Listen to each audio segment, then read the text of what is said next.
Hello, welcome to the third section of chapter 2. Today we are going to have a very quick summary of what we have learned in chapter 2. Like I put forward in the first slide of this presentation, and let us move on to the next slide. It illustrates here that there are 4 paragraphs. Again, like I was telling you that in Chinese characters, there are 4 paragraphs. So never mind about the English version, as there are totally different number of paragraphs. Never mind, forget about that. But I'm telling you the structure of the original Chinese version. It is paragraph 1, already telling us the budget, the cost of a war. And then in second paragraph, illustrates the negative impact of prolonged war. And then in paragraph 3 and paragraph 4, it says the vicious circle of a prolonged war and also the possible solutions. And now, if we move on to the next slide, regarding paragraph 2, the negative impact of a prolonged war.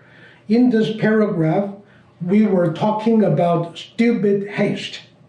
And let me repeat, when we train, when we develop, when we coach our employees, our soldiers, we would ask them to practice the same behavior, the same action, again and again.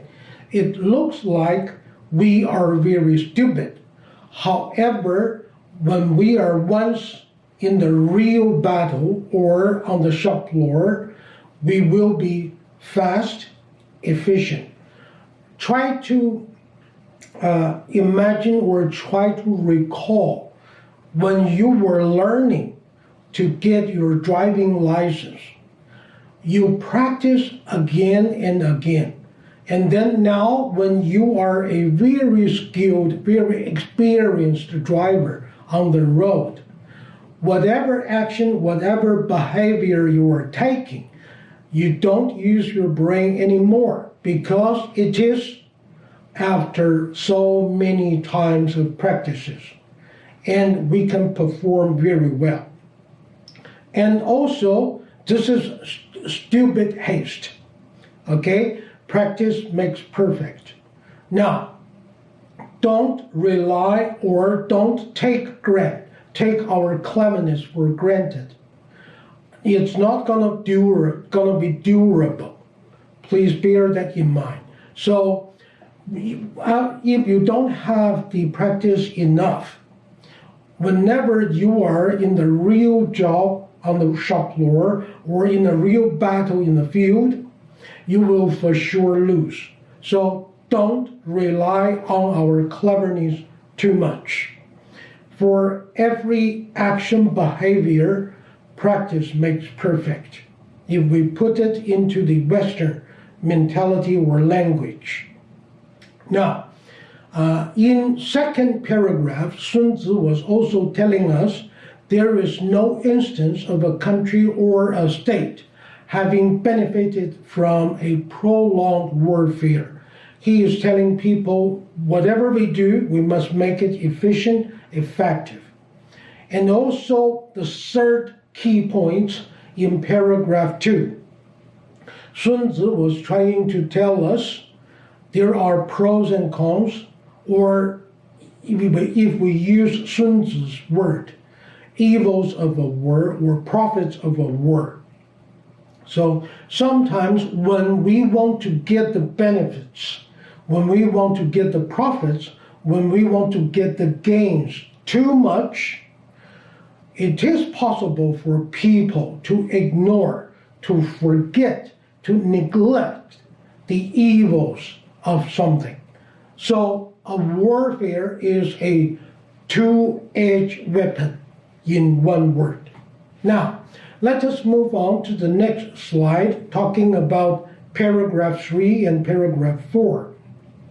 Sun Tzu was telling us the vicious circle of a very long war, and also what might be the possible solutions. Remember, there are 4 possible solutions in order to make us more efficient, faster, more effective in a warfare.